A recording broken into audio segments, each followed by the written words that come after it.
Oh, thank you. Thank you, Monsieur Sherlock Holmes. La radiodiffusion-télévision française vous présente une production de Maurice Renaud, Les Enquêtes de Sherlock Holmes, réalisée par Abder Isker d'après l'œuvre de Sir Arthur Conan Doyle. Aujourd'hui, La Rose de Plâtre.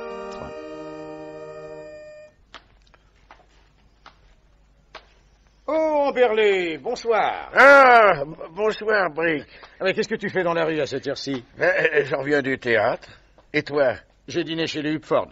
Ben, tu sais bien, je t'avais dit l'autre jour qu'il m'avait invité pour ce soir. On y mange toujours aussi mal. Et ta femme? Ben, ça ne va pas fort. Elle avait une telle migraine qu'elle m'a laissé sortir tout seul. Ah. Tu as passé une bonne soirée? Oh non, non, j'ai horreur d'aller au théâtre sans elle. Mais on pouvait tout de même pas laisser perdre de billets. Ah, mais tu aurais pu emmener quelqu'un. Oui, mais c'est juste au moment de partir que ma femme m'a dit « j'ai trop mal, j'y vais pas Ah. Et alors, qu'est-ce qu'on jouait? L'école de la médisance, de tout premier ordre. Ah, au Hayden Market, ils ont des comédiens remarquables. Ah oui, oui, excellent. Ah ben, nous voilà chez toi. Alors, je te dis bonsoir. Je t'offre un petit verre de gin. Oh, non, il est trop tard. Ah, ça serait bien la première fois que tu refuserais un verre. Bon, mais alors, vite, hein, sur le pouce. Oui, d'accord.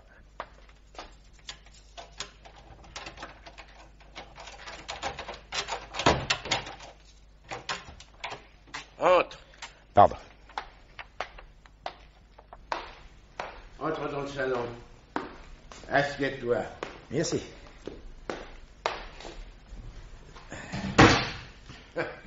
C'est du Duke of York. Ah, tu m'en diras des nouvelles. Ah. Oui, assez. Oui, pas plus haut que le bord, hein. Tu es bête. Je vais te demander une seconde, le temps de voir comment va ma femme. Je t'en prie. Dis donc, si elle ne dort pas, tu lui fais mes amitiés. Entendu.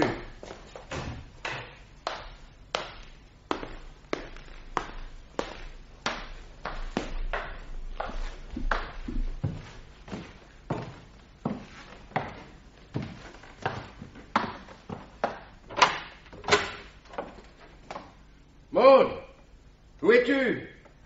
Maud! Maud!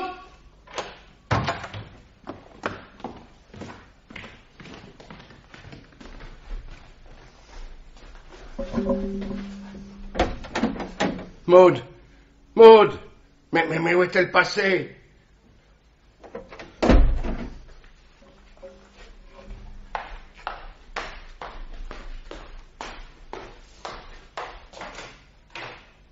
Maud!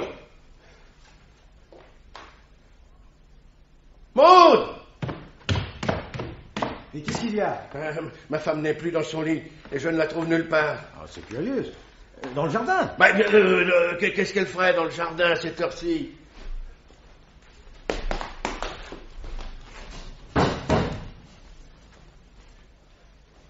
Maud! Maud! Mais qu'est-ce qui a bien pu se passer? As-tu remarqué si ses vêtements étaient encore dans sa chambre? Non, je vais voir.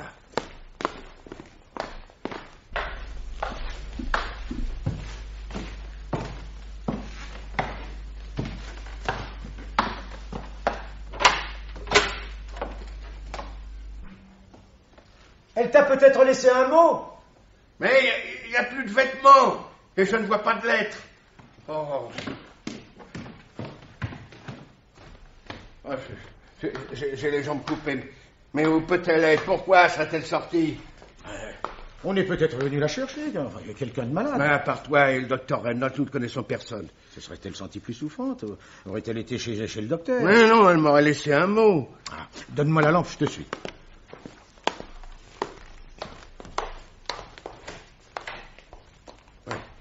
Dans la salle à manger, rien.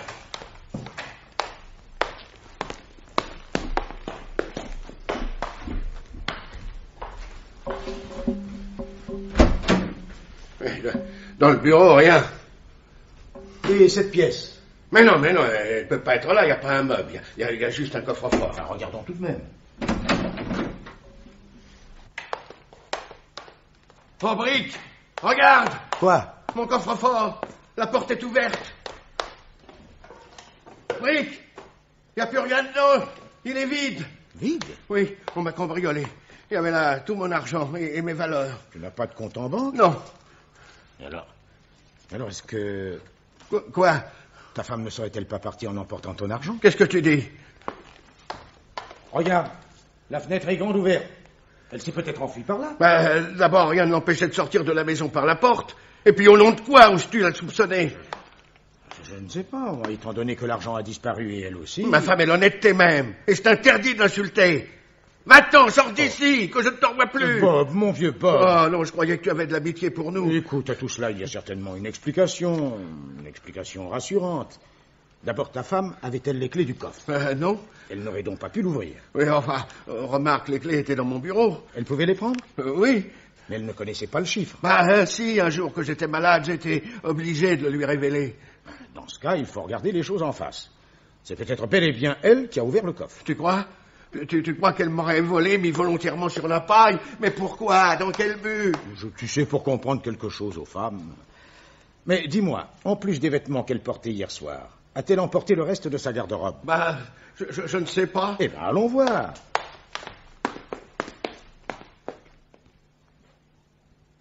Bonsoir mes chers amis, c'est le docteur Watson qui vous parle. Et voilà comment a débuté cette étrange affaire qui remonte à fin mai 1899. Les choses nous furent rapportées telles quelles à Sherlock Holmes et à moi par M. Amberley lui-même et son ami Brick, qui vinrent nous voir dès le lendemain de la disparition. Quel âge a Madame Amberley? 35 ans. Et vous, monsieur? 64 ans. 29 ans de différence. Mais oui, monsieur Holmes, et tout le mal vient de là. Ah, tais-toi, je t'en prie. Mais pas du tout.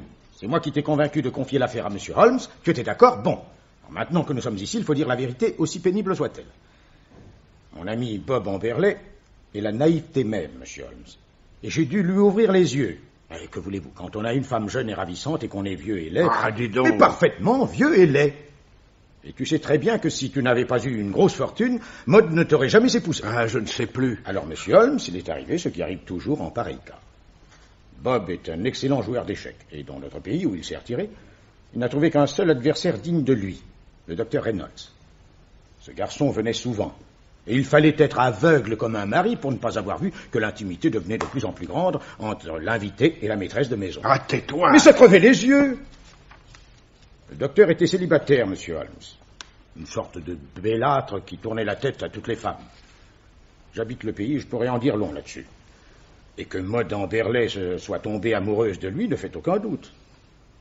D'autre part, à cause de son physique avantageux et de sa réputation douteuse, les maris et les pères de famille lui préféraient le vieux docteur Harrison.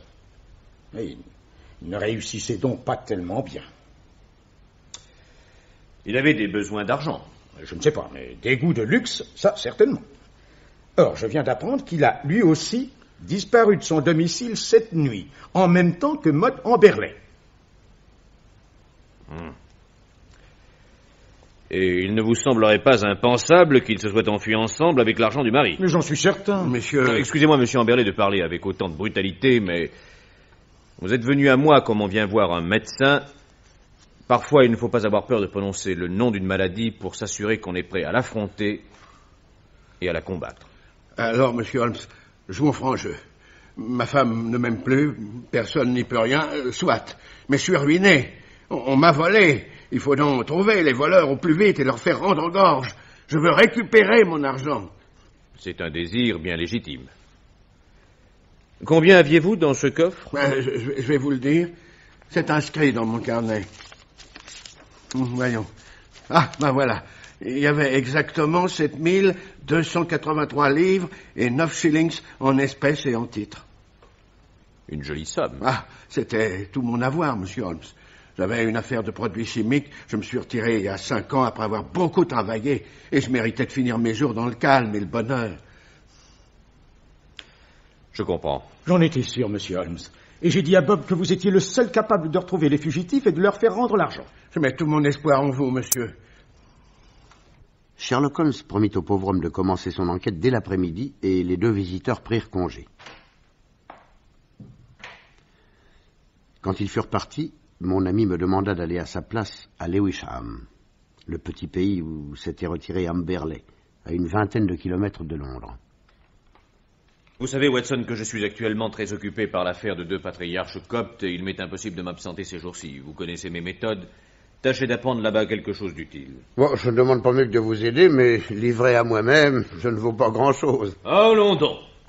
Auriez-vous oublié quelle aide précieuse vous m'avez apportée en des circonstances semblables, et particulièrement dans l'affaire du chien de Baskerville. Je ne dis pas, mais... Allons, rendez-moi ce service et voyez sur place si un indice quelconque pourrait nous mettre sur la trace des fugitifs. Vous avez un train à 2h15. On ne résiste pas à Sherlock Holmes. Et puis, à force de l'assister dans ses enquêtes, j'avais attrapé le virus. Et, je l'avoue, je n'étais pas fâché de jouer une fois de plus au détective. Le train me déposa à 3h dans le charmant petit pays de Lewisham. Et 10 minutes plus tard, je sonnais à la grille de M. Amberley. Mais, non sans avoir remarqué qu'un individu grand, brun et moustachu semblait observer la maison avant mon arrivée. Dès qu'il me vit approcher, il s'éloigna, d'un air faussement naturel. Ce fut M. Amberley qui vint m'ouvrir.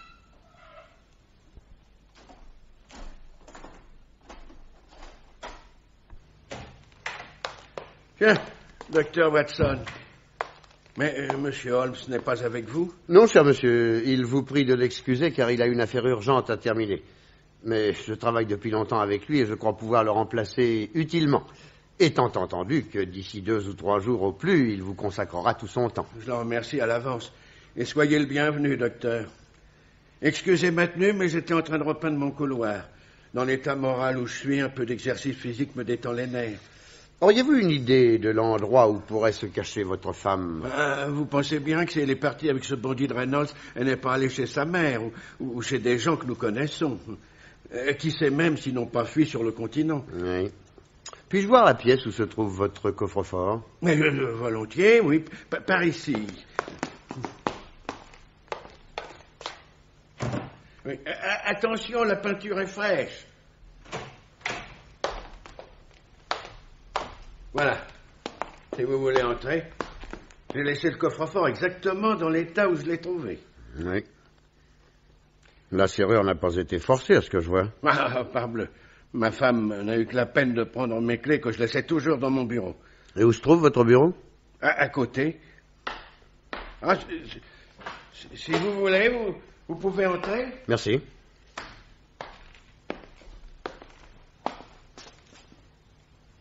Dans quel tiroir mettez-vous vos clés?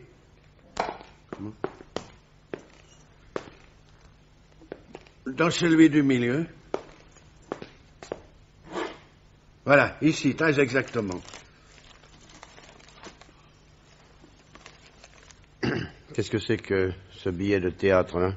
C'est celui que j'avais pris au White Market pour ma femme et qu'elle n'a pas utilisé puisqu'elle m'a laissé y aller tout seul. Oh, quand je pense que je ne savais quoi faire pour la rendre heureuse, docteur. Y avait-il une femme plus choyée? Et ce Reynolds, je l'accueillais comme mon propre fils. Il venait à n'importe quelle heure. Et vous voyez comme ils m'ont traité. Ah non, il y a des moments où je voudrais être mort. Je laissai l'infortuné mari exhaler sa rancœur et après avoir visité la maison, je pris congé. Ni lui ni moi n'avions l'impression que ma visite avait servi à grand-chose. Sur le chemin de la gare, je rencontrai Brick, l'ami de M. Amberley. Oh, docteur Watson, Monsieur Holmes a commencé son enquête? Non, pour le moment, je suis venu seul. Il m'a demandé de dégrossir le problème. Vous avez vu la maison d'Amberley? Oui. Et ce jardin? Oui. Oh, mais comment vouliez-vous qu'une femme jeune et gaie puisse vivre dans une telle ambiance? Un jardin pas entretenu, une maison sale, triste. Voulez-vous mon sentiment? Je vous en prie. Eh bien, ce qui arrive à mon pauvre ami, il l'a bien cherché. Il a un défaut terrible. Il est avare. Il reprochait toujours à sa femme de dépenser trop d'argent. Pourtant, elle était bien raisonnable. Elle aurait voulu tenir sa maison plus propre, plus gaie, mais quand elle parlait de faire venir le moindre frotteur, le moindre laveur de carreaux, c'était une scène. Tenez, le jour où elle lui a dit qu'elle aimerait faire repeindre toute la maison, il lui a demandé si elle ne devenait pas folle. Tiens, pourtant aujourd'hui je l'ai trouvé avec un pot de peinture. Oui, il est bien temps. Hier, il avait commencé, il avait déjà repeint la porte et la fenêtre de la pièce où se trouvait le coffre-fort. Mais il était trop tard. Ce geste de bonne volonté n'a pas attendri cette pauvre petite Maud. Elle est partie quand même. Et je ne peux pas la blâmer complètement. Et vous croyez vraiment qu'elle est partie avec ce docteur Reynolds? Ça n'a aucun doute là-dessus. Une seule chose m'étonne. C'est que ce garçon n'ait pas prévenu sa mère de son départ. La pauvre femme est affreusement inquiète. Il vivait avec elle? Oui. Oui, il paraît d'ailleurs qu'elle aurait prévenu la police. Dès mon retour, je rapportai à Sherlock Holmes tout ce que j'avais vu et entendu. Il prenait des notes, le sourcil froncé. Dites-moi, Watson, ce billet de théâtre que vous aviez vu dans le tiroir du bureau de M. Amberley, en auriez-vous noté le numéro par hasard? Oui, c'était le 31, au premier balcon. Ça m'a frappé parce qu'au collège, mon numéro était également le 31. Le fauteuil du mari devait donc être le 30, le 32 ou le 33. Apparemment, oui. J'ai encore quelque chose à vous dire. Quoi donc? Voilà. Vers la fin de l'après-midi, je suis revenu à la gare et je venais de m'asseoir dans le train quand un homme a bondi au moment où l'on démarrait. Et il est allé s'installer dans le compartiment voisin du mien. C'était l'individu grand, brun et moustachu que j'avais surpris en train de guetter je ne sais quoi devant la maison d'Amberley. Arrivé à Londres, il m'a suivi et ce n'est qu'à London Bridge que j'ai réussi à le semer dans la foule. Il devait avoir des lunettes noires et une énorme perle en guise d'épingle de cravate, n'est-ce pas? Oui, c'est vrai. Mais comment le savez-vous? Enfantin, mon cher Watson. Mais... Non, n'insistez pas, je vous dirai tout quand le fruit sera mûr. En attendant qu'Arina chante ce soir Lucie de la Mermour à l'Albert Hall, nous avons juste le temps de nous habiller et de dîner si nous voulons pas manquer l'ouverture. Nous passâmes une excellente soirée.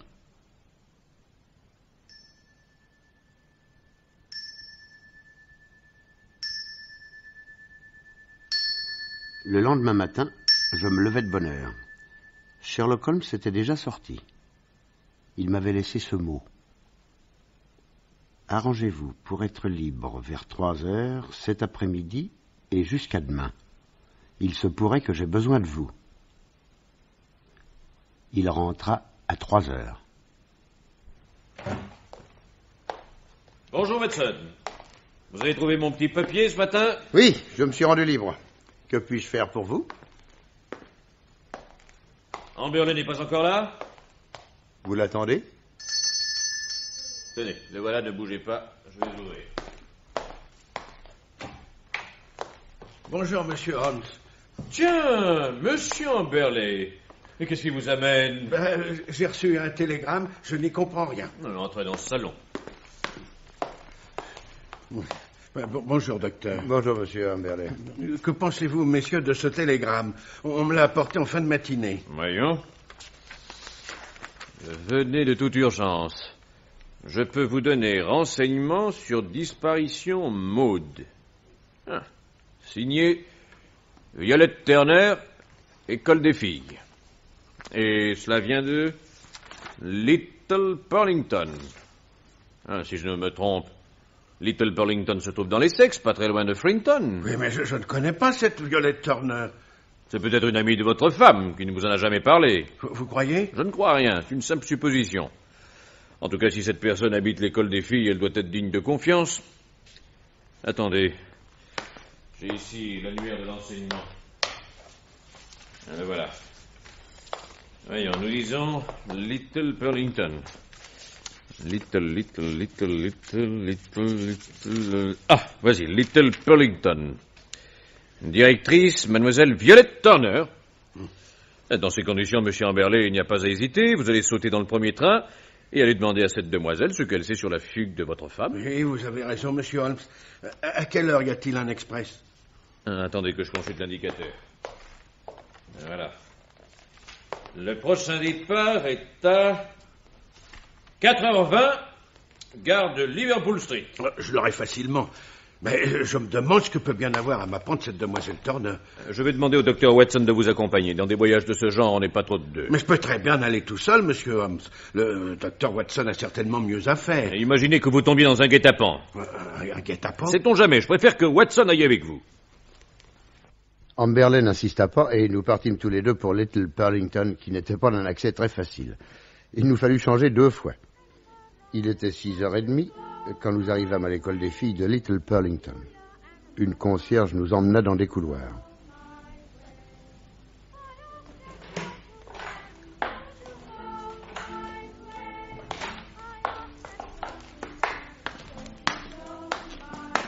Si vous voulez attendre là, je vais prévenir mademoiselle. Elle termine la leçon de musique. Merci, madame.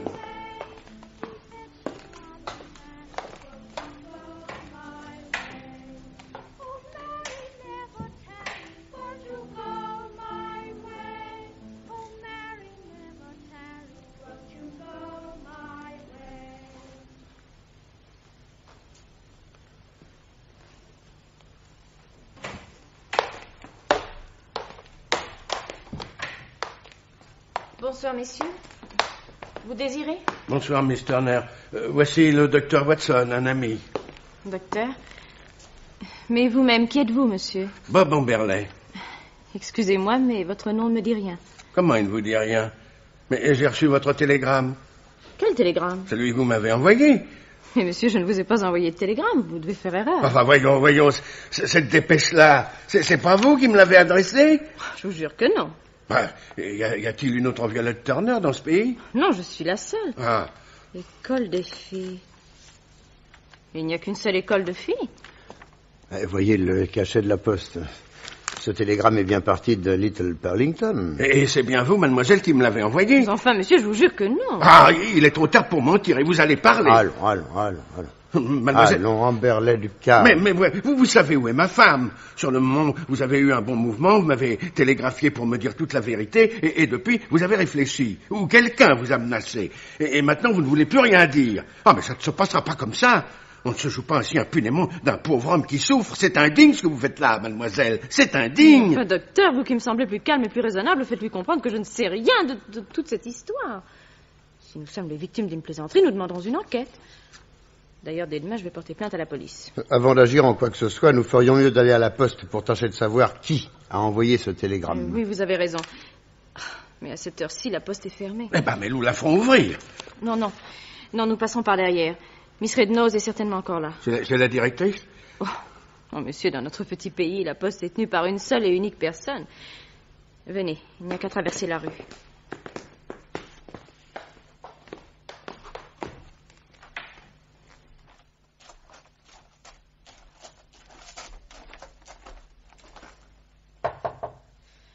Miss Rednose! Miss Rednose! C'est fermé! C'est moi, Miss Turner. M'est égal! C'est fermé! Ouvrez, police! Quoi?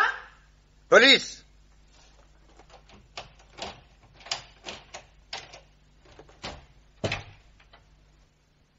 Qu'est-ce que vous voulez? Oh, Miss Rednose, vous avez expédié ce matin un télégramme à monsieur... Amberley, à Lewisham. Oui, parfaitement. Je me souviens très bien. Et alors? Mais qui vous a apporté le texte? Une de vos gamines. Laquelle? Oh, ça, je me rappelle pas. Le texte était bien signé Violette Turner. Naturellement. Je me suis pas trompé de nom, je pense. À vérifier. C'était écrit sur une grande feuille de papier. Attendez, je vais la retrouver. Tenez. La voilà. Mais c'est pas mon écriture. C'est pas votre écriture. Mais non. Quelqu'un s'est servi de mon nom pour une mauvaise plaisanterie. Oui. Ouais, il y a tout de même quelque chose de troublant. Quelqu'un dans ce pays sait que la femme de M. Amberley a disparu. Or, aucune publicité n'a été faite sur cette disparition. Aucun journal n'en a parlé. Et la personne qui a expédié ce télégramme connaît parfaitement mon adresse. Mademoiselle Rednose, faites un petit effort, hein? Ne pourriez-vous pas vous rappeler quelle petite fille vous a apporté le texte de ce télégramme? Non. Sa tête arrivait à peine à la hauteur de mon guichet. J'ai vu ses cheveux, un peu de son front, c'est tout. Bien, je vous remercie. Eh bien, il ne nous reste plus qu'à rentrer à Londres. Oh, maintenant, vous n'avez plus de train avant demain matin. Ah c'est complet alors. Il va falloir passer la nuit dans ce trou. Comment ce trou? Vous saurez, monsieur, qu'on a découvert ici des morceaux de baignoire romaine et vous trouverez chez le facteur une vitrine qui contient des bagues et un pot à eau du IIIe siècle. Un trou. Nous dûmes coucher dans une auberge détestable, et quand le lendemain matin nous reprîmes le train pour Londres, il était difficile de dire lequel de nous deux était de plus mauvaise humeur. Nous nous rendîmes à Baker Street, mais nous y trouvâmes un mot de Sherlock Holmes. Je suis à Lewisham, dans la maison de M. Amberley. Venez m'y retrouver d'urgence. Nous prenons le train et nous arrivons chez Amberley. Dans le salon, Sherlock Holmes était en compagnie de Brick et de l'homme grand, brun et moustachu qui avait des lunettes de soleil et une grosse perle à sa cravate. Celui qui m'avait suivi jusqu'à Londres. Allons, Watson, ne prenez pas cet air ahuri. Je vous présente mon ami Barker, de la police officielle. Ici, c'est son district, et comme vous m'aviez dit que la mère du docteur Reynolds avait prévenu les autorités, j'avais tout lieu de penser que ce serait Barker, l'as de la région, qui serait mis sur l'affaire. Le signalement que vous m'aviez donné correspondait exactement à son physique. Je l'ai aperçu tout à l'heure, devant la maison. Je lui ai fait signe d'entrer. Ainsi que M. Brick, qui venait aux nouvelles. Mais, enfin, monsieur Holmes, comment êtes-vous entré chez moi? Vous n'aviez pas les clés? Aucune importance. J'avais les miennes. Permettez-moi de vous dire que je n'apprécie guère ce procédé. Vous auriez pu attendre mon retour. On n'entre pas ainsi chez les gens. En tout cas, vous savez que je suis furieux. Ah, et de quoi? Quand nous sommes arrivés là-bas, cette mademoiselle Turner nous a dit qu'elle n'avait jamais envoyé de télégramme. Je le sais bien. Comment vous le savez? Naturellement.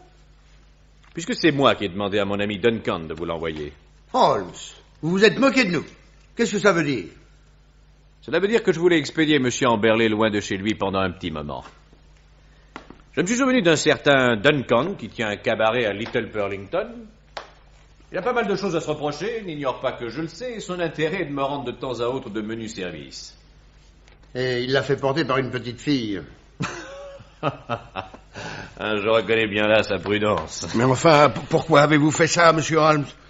Pour pouvoir travailler ici en toute tranquillité. Vous avez une curieuse manière de traiter vos clients. Et vous n'êtes pas au bout de vos surprises. Tenez, peut-être allez-vous aussi être étonné de la question que je vais vous poser. Quelle question? Vous nous avez dit avoir été au théâtre l'autre soir. Pourquoi avez-vous menti? Mais où êtes-vous allé chercher ça? Sur place, au Haymarket.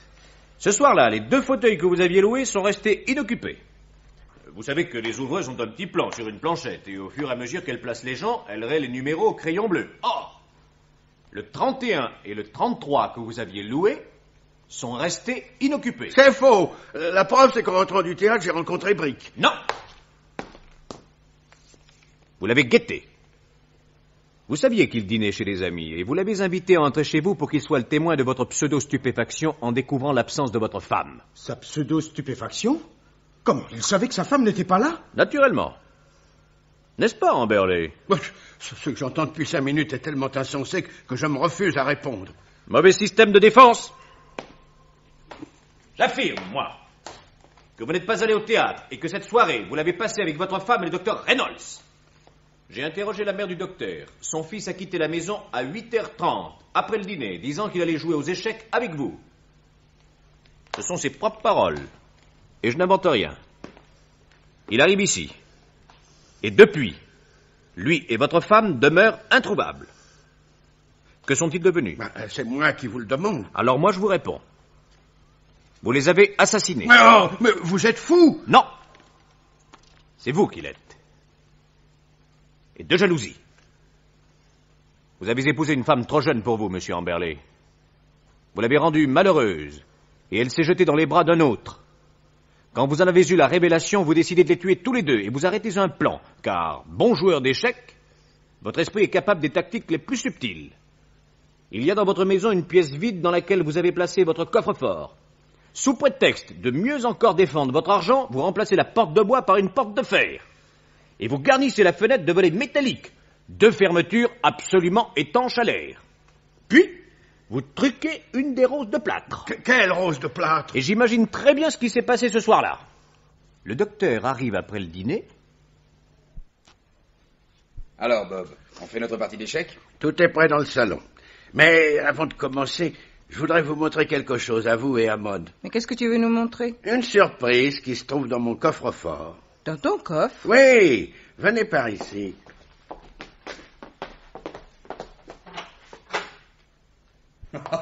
Eh bien, mon cher, avec un petit meuble de ce genre, vous ne craignez pas les cambrioleurs.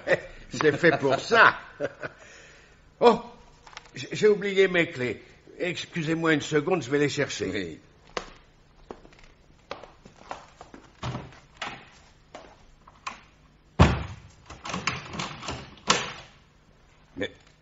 Ma parole, mais il nous enferme. Tu trouves ça drôle? Ouvrez-nous, voyons.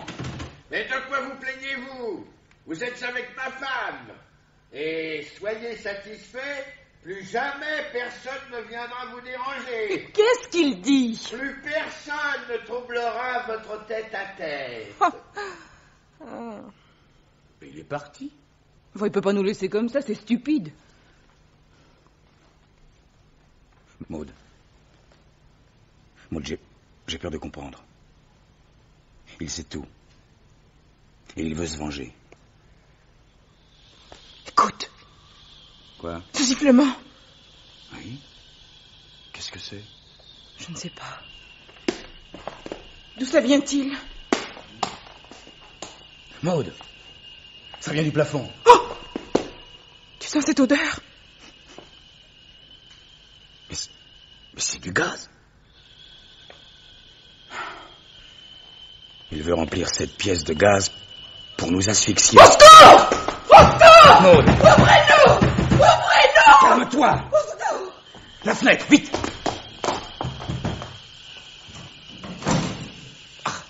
Ah, les volets sont en métal. Ils sont pleins. L'air ne passe pas. Au secours! Au secours!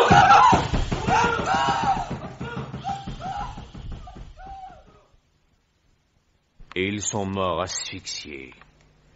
Vous les avez assassinés lentement, épiant derrière la porte leur terreur, leurs supplications et leurs sanglots. N'est-ce pas, Amberley? C'est bien ainsi que les choses se sont passées, hein? Holmes, il veut avaler une pilule. Empêchez-le, empêchez-le. Crache ça! Bob, vas-tu cracher ça? Ah non, serrez-lui la gorge. Voilà, ça y est, il a craché la pilule. Laissez-le maintenant. Alors, Amberley, on voulait s'empoisonner? Laissez-moi. Ce suicide manqué équivaut à un aveu, n'est-ce pas? Je demande un avocat.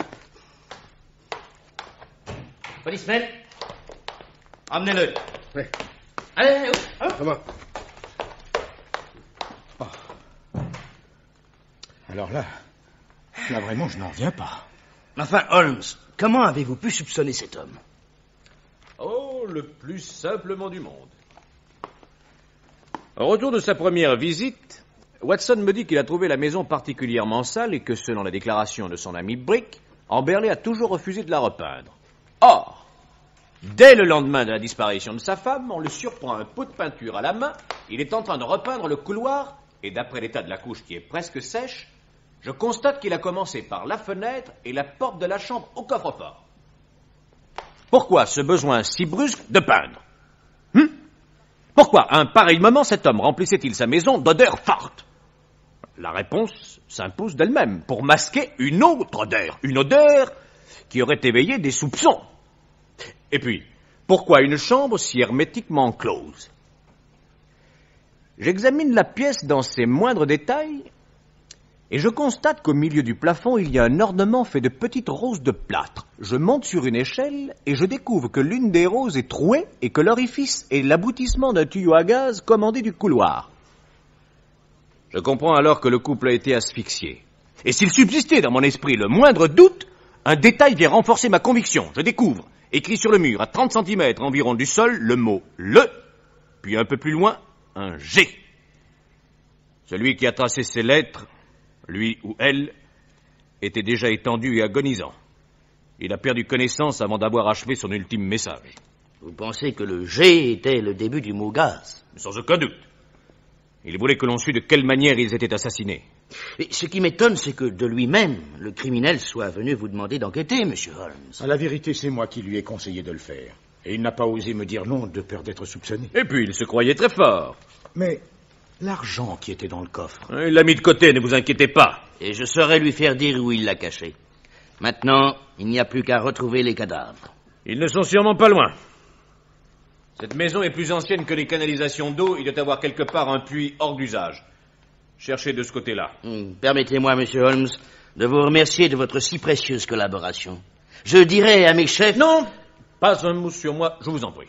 Et 2 jours plus tard, Sherlock Holmes me tendit un journal du Surrey qui relatait cette affaire. Lisez, Watson. La perspicacité remarquable avec laquelle l'inspecteur Barker déduisit que, grâce à l'odeur de peinture, une autre odeur, celle du gaz, avait pu passer inaperçue, la déduction hardie selon laquelle la chambre forte pouvait être la chambre de la mort, la découverte, enfin, des cadavres dans un puits hors d'usage, habilement dissimulé sous une niche à chien, voilà bien qui prouve la haute maîtrise de nos détectives professionnels. Eh ben, ils en ont un toupet. Oh, Barker est un brave type. Classez cette affaire dans vos archives, Watson. Et si un jour vous la racontez, les faits parleront d'eux-mêmes. Allez.